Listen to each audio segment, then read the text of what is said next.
ఈ అమ్మే కానా మా అన్నతో నేను పోను అని చెప్పకుండా ఉండుంటే ఈ పాటికి పిల్ల ఇంటికి 100 కిలోమీటర్ల దూరంలో ఉండుండేది.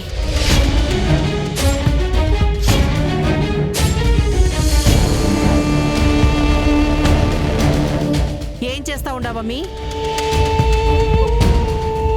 అమ్మా, అది డిన్నర్ రెడీ చేస్తున్నా. ఇప్పుడు కాదు, ఇందాక మా అన్న నిన్ను ఊరికి తోలకపోయి కొత్త జీవితాన్ని ఇస్తానంటే ఇంటికి పోనని మొండి పట్టుకొని కూర్చుండావు.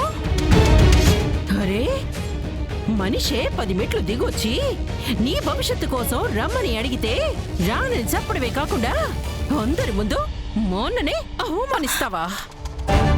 అయ్యో అమ్మా, అవమానించాలని నేను అనుకోలేదు. అయ్యో అమ్మా అని నా దగ్గర నాటకాలు వేయద్దమ్మీ. నేనే ఇట్లాంటివన్నీ చాలా చేసొచ్చుండా.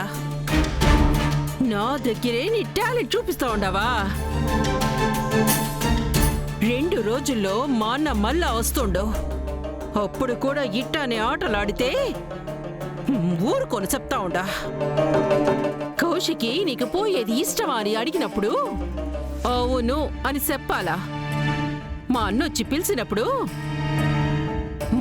మాట్లాడకుండా వెనకనే పోవాలా? కాదు కూడదు అని మళ్ళా అడ్డు వెయ్యటాలు అడ్డు పడటాలు చేసుండావనుకో అమ్మి, నాలో ఇంకో మనిషిని చూస్తావు.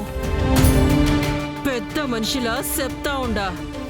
ఆ మనిషి చాలా చెడ్డది, దాన్ని చూడాలనుకోవద్దు. సరేనా? సరేనా? సరే అమ్మా.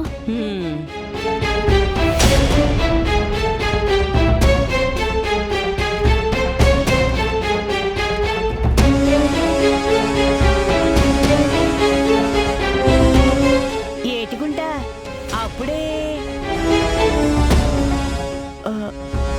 శ్రీవల్లి, నేను చిలకమ్మని. ఏటైనా శ్రీవల్లి, అలా గొణికిపోతున్నావేటి?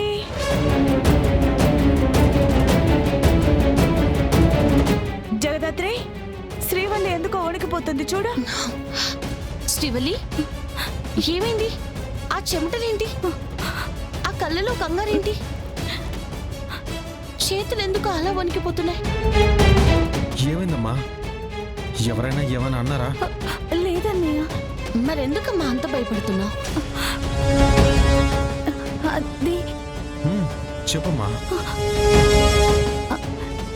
ఇవాళ జరిగింది తలుచుకుంటే భయంగా ఉంది వదినా. ఈరోజు మీరున్నారు కాబట్టి నన్ను వెళ్లకుండా ఆపగలిగారు. కానీ 2 రోజుల్లో మావయ్య మళ్ళీ వస్తానని వెళ్ళారు. ఏం జరుగుతుందో అని భయంగా ఉంది వదినా. ఏంటి శ్రీవల్లి, నీకిష్టం లేకుండా నువ్వు ఇంట్లో నుంచి ఒక్క అడుగు కూడా బయటికి వేయలేవు. వేయకుండా మేము చూసుకుంటామని చెప్పాను కదా.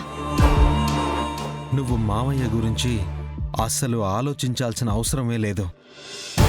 ఆయన సంగతి నేను మీ వదిన చూసుకుంటాం. వంట సంగతి మేము చూసుకుంటాం. నువ్వు ముందు వెళ్ళి ఫ్రెష్ అవ్వు. సరే వదినా.